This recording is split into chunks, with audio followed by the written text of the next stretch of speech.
পাচ্ছ মুরগিটা এমন করে যে চামড়াটা ছাড়াই নিচ্ছি, চামড়াটা ছাড়াই নিয়ে এখন কিন্তু মুরগিটাকে পিস পিস করে কেটে নেব। আর মুরগিটা কিন্তু এক হাতে নাড়ানো যাচ্ছে না, এই মুরগিটা কিন্তু অনেক বড় আর অনেক ওজন। মুরগিটা 4 কেজি ওজন মুরগিটা, তো 4 কেজি ওজনের একটা মুরগি কি আর এক হাতে রাখা সম্ভব? তো সেই ক্ষেত্রে এখন কিন্তু পিস পিস বাই কেটে নেব। তো তোমরা দেখতে থাকো বন্ধুরা, আমি পিস পিস বাই কেটে নিচ্ছি। এই দেখো বিসমিল্লাহির রহমানির রহিম, এখন কিন্তু পিস পিস বাই কাটার পালা, চামড়া ছাড়ানো হয়ে গেছে। তো আমি মাছ বড় বড় কেটে নিয়ে তারপরে কিন্তু একটা ডিশে নিয়ে তারপর এই যে আলাদা করে নিচ্ছি, দেখতেই পাচ্ছ এই যে আলাদা করে নিলাম মুরগিটাকে। আর এখন যেগুলো আছে এইগুলো বাহিরে ফেলে দেব। আর মুরগির ভিতরে কি থাকে কম বেশি সবাই তো জানো। তো এখন এটুকু কেটে নিচ্ছি।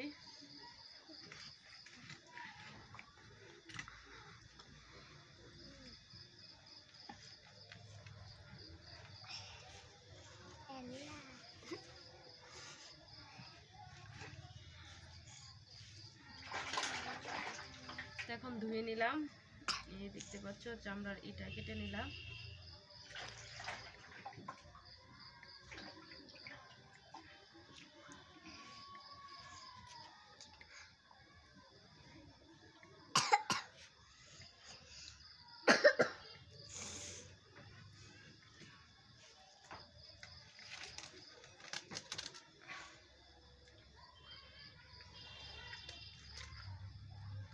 তুমি দেখতে পাচ্ছ এখন গিলা বের করে নিচ্ছি।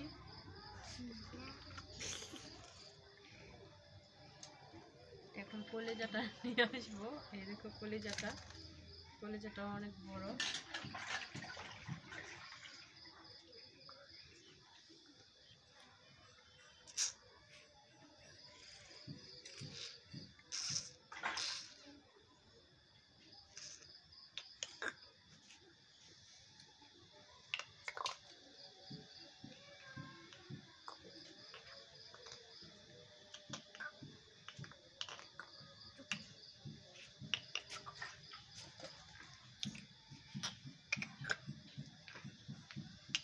এখন দেখতে পাচ্ছি এটার মধ্যে যে তেলটা আছে, আমি তেলটা একটু ছাড়াই নিচ্ছি, তারপর কিন্তু কেটে নেব।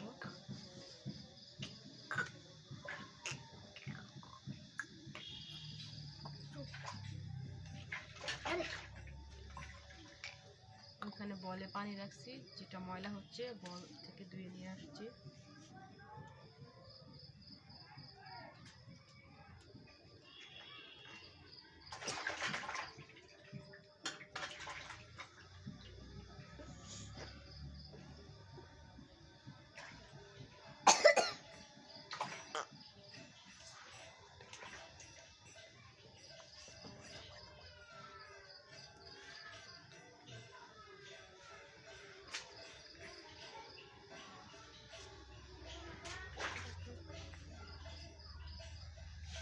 তো ময়লাগুলো পরিষ্কার করে নিলাম আগে, এখন গিলাটাকে কেটে নিচ্ছি।